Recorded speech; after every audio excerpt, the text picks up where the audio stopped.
Hi, Oubai. So what does this report entail and how credible is it?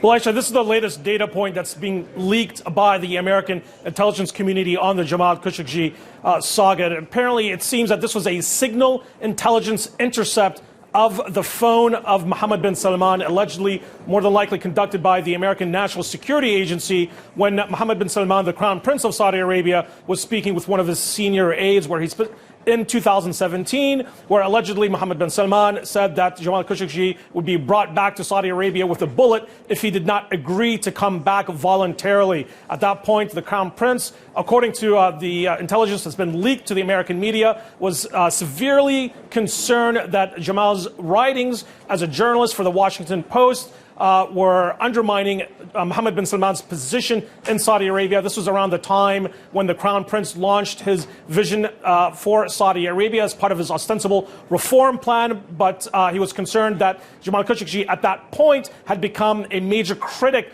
of that plan. So it was clear, according to these reports, these intelligence intercepts, that the Crown Prince of Saudi Arabia at that point allegedly had initiated a plan with some of his senior aides to try to force Jamal Khashoggi, if not voluntarily, forcibly, back to Saudi Arabia to end his dissent. Now, there's still debate amongst American intelligence analysts whether that phrase was meant literally, that he would execute Jamal Khashoggi if he did not come back. So there's still some controversy on what that report really entails. We have to remember that this was just a leaked report from the U.S. intelligence agency to the press, so we don't have the full reading of what exactly was said. But what it is clear is that apparently the U.S. intelligence community has a ream of data of intercepted phone calls and messages from Mohammed bin Salman to his senior aides that may be very relevant in the ongoing investigation of who killed Jamal Khashoggi.